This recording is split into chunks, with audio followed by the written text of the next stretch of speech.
আসসালামু আলাইকুম গাইস, সবাই কেমন আছেন? আশা করি ভালো আছেন। আলহামদুলিল্লাহ আমিও ভালো আছি। আপনাদের সবাইকে আমার আর একটা ব্লগে স্বাগতম। হঠাৎ করে বড় ভাইরা ফোন দিয়ে বলল তারা নাকি কোথায় যাবে, আমাকেও নাকি নিয়ে যাবে। আর বড় ভাইরা আমাকে কোথায় নিয়ে গেল, সেখানে গিয়ে কি কি করলাম পুরো ভিডিওটা দেখেন, তাহলে বুঝতে পারবেন। আমরা 7 জন 3টা বাইক নিয়ে রওনা হলাম। গরমকালে বাইক চলাই যে মজা পাইবেন, কিন্তু শীতকালে বাইক চলাই সে মজাটা পাইবেন না। যাদের বাইক আছে তারাই জানে এই ব্যাপারটা। এই কারণে দেখবেন আপনার বন্ধু বান্ধব যাদের বাইক আছে তারা শীতকালে বাইক তারা নিজে না চলাই আপনাকে বলবে চলাইতে। তো আমরা কোথায় যাই সেটা দেখেন আর আমাদের গ্রামের রাতের ভিউগুলো উপভোগ করেন।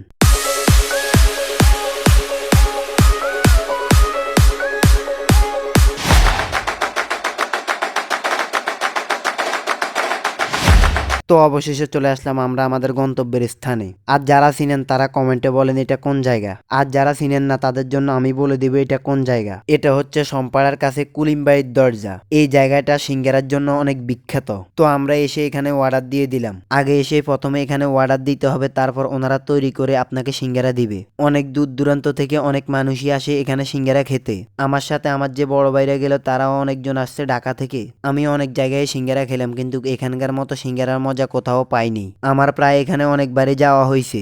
ভাই কিরকম হয়েছে ভাই?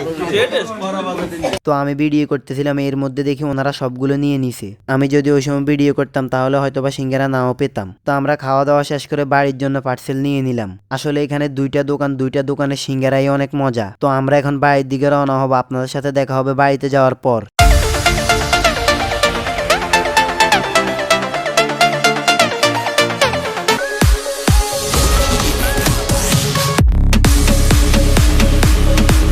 তো অবশেষে চলে আসলাম এলাকায়। এখন এগুলো গিয়ে ঘরে দিয়ে আসতে হবে, যার কারণে আমি দিয়ে আসতেছি। তো আজকের ব্লগটা এই পর্যন্ত। যদি ব্লগটা ভালো লাগে তাহলে ফটাফট লাইক কমেন্ট শেয়ার করে দিবেন। আপনার সাথে দেখা হবে আরো একটা নতুন ব্লগ নিয়ে। ততক্ষণ ভালো থাকবেন, সুস্থ থাকবেন। আল্লাহ হাফেজ।